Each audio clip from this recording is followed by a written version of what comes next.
Laker fans, time to celebrate. Your Lakers won the game, scoring 2 free tacos with any drink purchased from Jack in the Box tomorrow. Just ask for the Lakers deal when you order. Valid only at Los Angeles restaurants.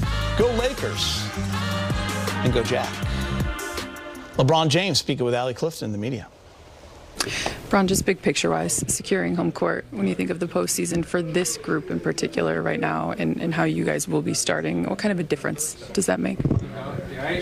I mean, we see. Obviously, we're going to be able to feed up our crowd. That's going to be great. Have home court. That's great for our fans. But, the game is played in between the 4 lines, so it doesn't give us an advantage. It's about, what you're doing between the 4 lines. So looking forward to that. How do you feel like you've handled the shift back to the primary option in this limited amount of time and in this last week? And how do you feel like you have the rhythm as you move on? I'm not saying whether you can handle it or not. I'm just saying, how do you feel like it's gone for you thus far? Like, I don't know. I don't know. I mean, we have 28 high efficiency, close to 10 assists, 2-1. Sounds pretty cool. Sounds pretty good. I would love to get that 3-0 nod though.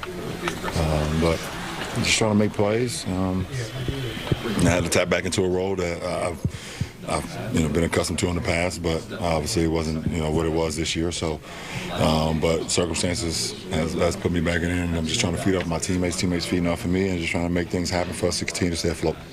What would you say this team needs from you the most during this stretch? I don't know, just stay even keel. I think at the end of the day, you don't want to get too high, you'll never get too low. Obviously, the postseason is going to bring so much more intensified moments. So, just staying even keel, using my knowledge of the game, the way I approach the game, the way I lead the game. So, the guys going to lean on me, and there'll be times when I lead on them too. So, it's a collective group effort. Both on and off the floor. Now, what's it like having Marcus back out there with you guys, and what does he bring to this team? He's just a winning player. He just makes winning plays. I mean, they just solidified the play that he had out there with Maxey. When Maxey dove for the loose ball, Marcus got involved into it, was able to get the loose ball, give it to Vandal for a dunk in that third quarter. That's just what he just makes winning plays. So just to have him out there, just a good player, for our club, and he's just always around the ball. Always around the ball defensively. He's going to be there, and then offensively gives us another ball hand, another guy that can control the offense as well. LeBron, what's the thing about what it takes to do this at the highest level that you think the average fan of the NBA doesn't understand? It starts way before you get on the floor. Obviously they see us once the game is, going, the popcorn has been popped and the lights are brighter, but it takes so much more like sacrifice and discipline and things over the course if you want to be really great at this. And if you want to do it for a long period of time, it's so many hours that you got to commit to it. There's so many things that you maybe want to do that you can't if you want to be great. But everybody's journey is different. I'm just speaking of my journey. But I do think that the game gives back to the ones who put the time in and commit to the game. That's just the game, guys, rewarding. And we don't cheat the process. I think that's what it's all about. I know you've spoke highly of Luke, but can you quantify what it is he's actually having to take on and why he's been able to make it look so seamless? Because he's just a ball player. He's just a ball player. I think he was probably put into a role, throughout the course of his career. But he's always just been a ball player. If you ever, I know a lot of people don't watch him throughout his name, but I had the luxury of it because he actually played on my AAU team, and we played him in all different positions. And even in high school, I think a little bit at Duke they put the ball in his hands a little bit, but it kind of started to shape then. And he got into the league, and it kind of just shaped him just kind of being people just kind of giving the narrative of just being a shooter. But he does so many more things. He can handle the ball. He can rebound the ball. He can make plays. He can shoot, but he just does so many more things. And what we're missing right now, we need it. We need it more than ever. So it's great to see it happen. Is that part of why the two-man action can work so well with you, and that a lot of that is just reading and kind of reacting? It's just because it's two cerebral basketball players. That's why it's seamless.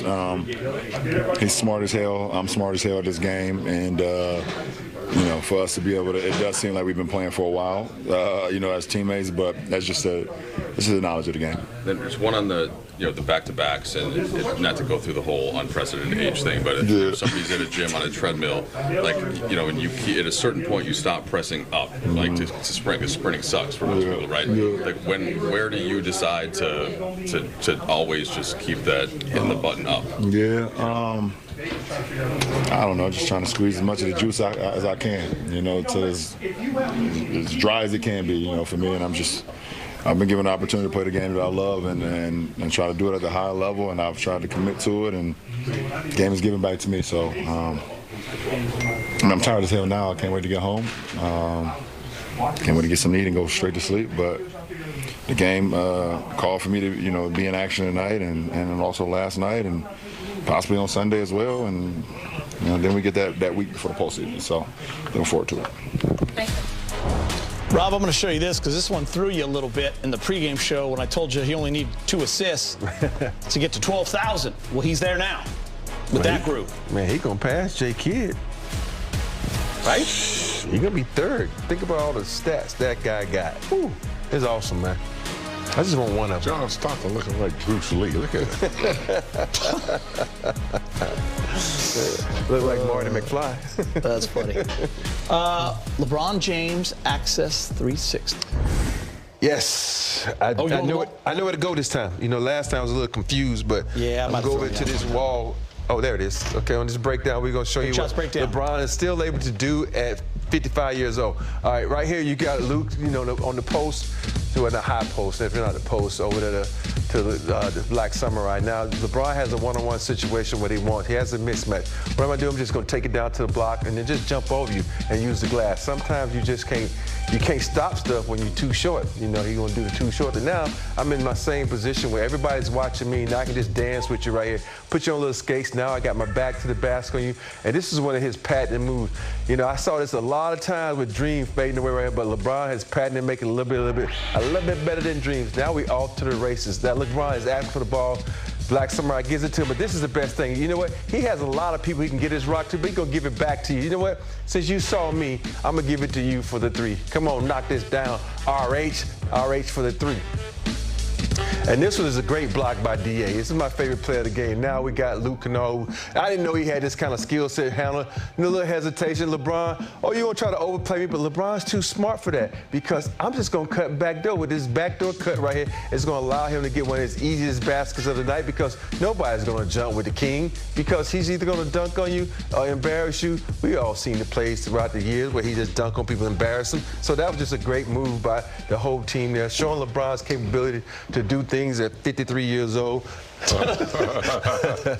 I'm kidding, LeBron. We love you, man. He's still high IQ, and that's what you got to understand. You can have a high IQ. Your athleticism might decline by this much when you come to him, but you can still play the game at a high level. Yeah, his conditioning and the fact that he's been on point with it, in great shape all the time, I think has helped prevent serious injuries. He's had some nagging injuries over his career, but I think the way he prepared his body to be able to perform the way he does, Geeter, it's just a credit to the way he treats his body, whether he sleeps in chambers, the way he works out. He's really got the formula to the game, to longevity, IQ, to playing with players he played against their dads. It's crazy. What he's doing is still achieving records, breaking records still. I don't think we've ever seen anybody like him in the NBA, like breaking records, longevity, performing the way he is at 41. I've decided Father Time's the one that's tired. Because he's used to knocking people out so quick and having no problem, and LeBron's just going toe-to-toe. He's never gone this deep into the fight. Father Time will have to call his sister to come and help out. Father Time needs a timeout. And his mama now. Time for a quick break. Rui and the Lakers pick up another much-needed win and lock up home court in the first round, 101-73, the final score. More post-game reaction on the way after the break. Access Sportsnet Lakers.